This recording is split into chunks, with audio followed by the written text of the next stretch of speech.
Hi everyone, and welcome back to Queen G's Recipes. And today we are going to be making a delicious fall recipe, which is my walnut pumpkin bread. It is so good, easy to make.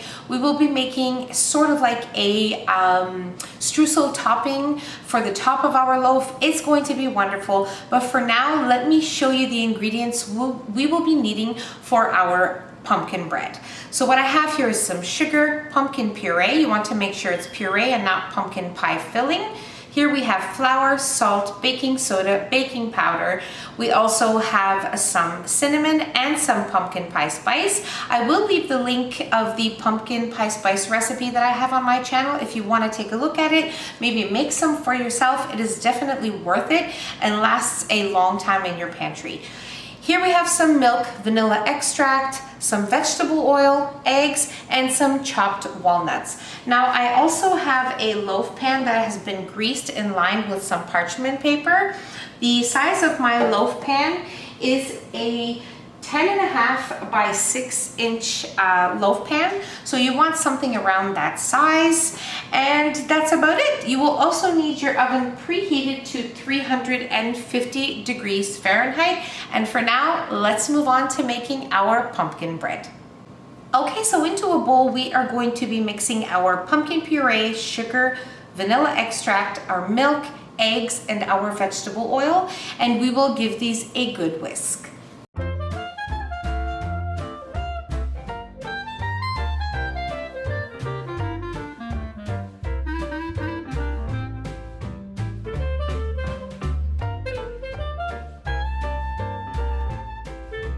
Now we will fold in our dry ingredients, and then we will fold in the dry ingredients into our wet batter with a spatula.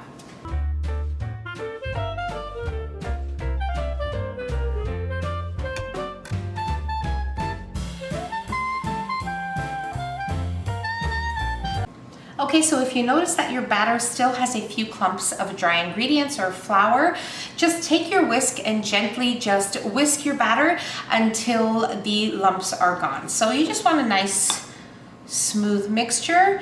This looks amazing. And now we are going to add in our chopped walnuts, and we will fold them in again with the spatula.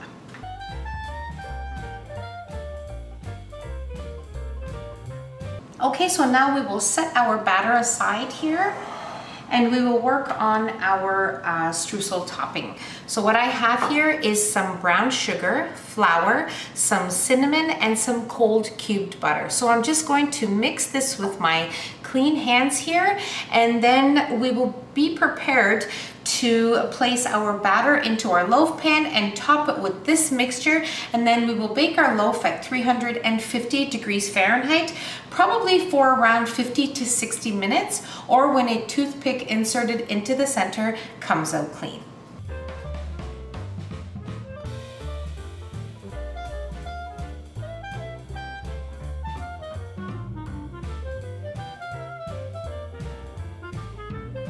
Okay, so my pumpkin loaf baked for exactly 1 hour. Now I have allowed it to cool to room temperature. If you're going to eat it as is, you can slice it when it's warm, like say, leave it for about 30-40 minutes. But I completely allowed mine to cool because I'm going to be adding a simple little glaze on top. So what I have here is some icing sugar. And I also have some milk, which we will not be using all of this milk, just a small amount. And it is very simple. I gradually add in the milk until I have the consistency that I want, and then pour it over the loaf, and you're ready to go. So what I will do is once I add my icing, I will allow it to just set a little bit, and then we will be ready to try it.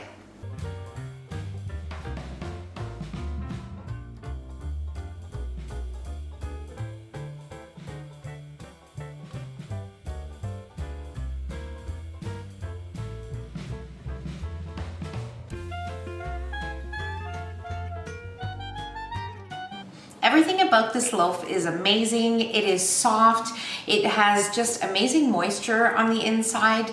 The topping is crunchy. The icing adds something special. And the walnuts in the batter in the loaf add this crunch and flavor that is just perfection. It is so, so good. Perfect for this time of year. And I promise you, you are going to love it. And that's about it. Really simple to put together. And I really hope you guys enjoyed this video. So if you enjoyed the video, don't forget to give us a nice big thumbs up. Don't forget to subscribe if you haven't already, and hit the notification bell so you will be notified every time I upload a new and delicious recipe. Share the recipe with your family and friends, and don't forget to follow us on Facebook and Instagram. The links will be in the description box below along with the recipe. And I'll see you in my next video. Take care. Bye everyone.